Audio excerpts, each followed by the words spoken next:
Terima kasih Anda masih bersama kami dalam Berita Papua hari ini. Bagi Anda yang baru saja bergabung, kami akan sajikan kembali 3 berita utama. Kecelakaan maut di Merauke, seorang pemuda tewas.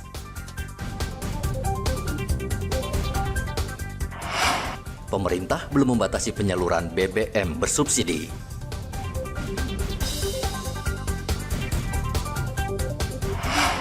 Alat peraga kampanye dinilai mengganggu pemandangan, Bawaslu Merauke siap bertindak.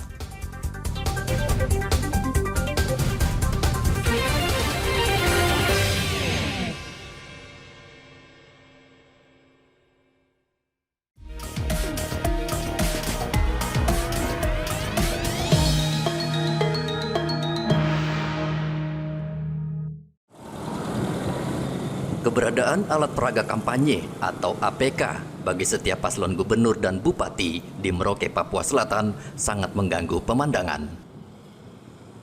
Bawaslu Papua Selatan akan menertibkan alat peraga kampanye yang dipasang paslon tidak sesuai aturan.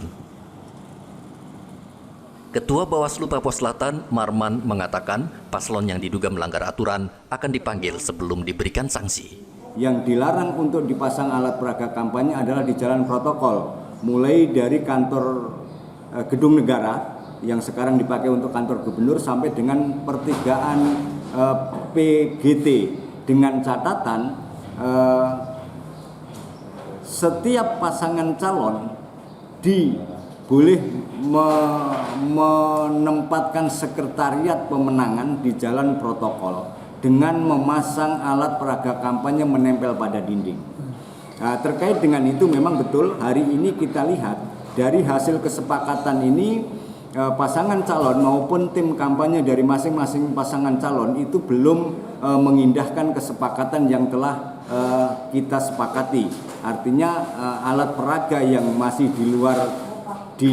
alat peraga yang dipasang di jalan protokol di luar posko pemenangan tadi sampai dengan hari ini belum dicabut. Sudah ada teguran dari Bawaslu? Bawaslu sudah memberikan teguran kepada calon gubernur dan wakil gubernur maupun tim kampanye untuk menertibkan alat peraga kampanye yang dipasang di luar kesepakatan yang telah disepakati. Jika saja tidak diindahkan oleh paslon maupun LO, apa tindakan Bawaslu sendiri? Tindakan Bawaslu bahwa kami nanti tentunya akan bekerja sama dengan pemerintah daerah, dalam hal ini adalah Satpol PP dan KPU untuk sedapat mungkin menertibkan alat peraga kampanye yang dipasang di luar kesepakatan.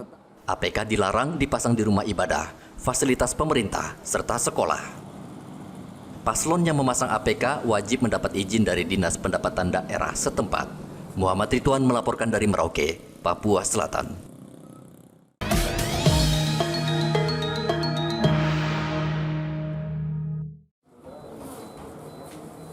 Logistik dan distribusi adalah tahapan penting dalam pilkada serentak pada November mendatang. Khusus Kabupaten Merauke, KPU menghadapi kendala dalam mendistribusikan logistik pemilu karena ada beberapa daerah terpencil dan berada di kawasan terluar. Penjabat Bupati Merauke, Sunario, meminta KPU mengantisipasi dan memberikan perhatian serius terhadap masalah ini, khususnya faktor cuaca dan medan yang sulit. Itu dari provinsi maupun kabupaten wajib hukumnya menyiapkan dalam bentuk tim, yaitu Des Pilkada. Nah, ini yang kemarin di Dewan juga saya singgung terus bahwa penyelenggaraan pemilu harus lancar, diawali dengan tahapan-tahapan yang sudah ditetapkan, termasuk adalah distribusi peralatan alat peraga dan segala macam. Untuk itu dalam kesempatan pertama kalau memang ada yang perlu didistribusi, segera distribusi. Lebih khusus pada daerah-daerah yang nantinya berdampak pada peralihan cuaca, contoh seperti Wan dan segala macam di Pulau Kimam, itu harus segera. Dan itu dalam kesempatan pertama pula saya akan berdiskusi dengan Kepala Kesbang selaku penyelenggara di Pilkada untuk menyiapkan, memantau bagaimana distribusi alat-alat dan juga surat suara yang ada di kampung-kampung. Itu segera. Jangan sampai nunggu hal yang lain. Siap. Kan nomor sudah didapatkan. Jadi masing-masing sudah punya nomor, masing-masing punya dokumen cetak dan Hingga saat ini KPU Merauke masih menunggu kedatangan logistik dari KPU Pusat. KPU berharap waktu pengiriman logistik tidak mepet karena petugas KPU dan aparat keamanan yang akan mengawal membutuhkan waktu untuk mendistribusikannya ke daerah terpencil dan terluar. Muhammad Ridwan melaporkan dari Merauke, Papua Selatan.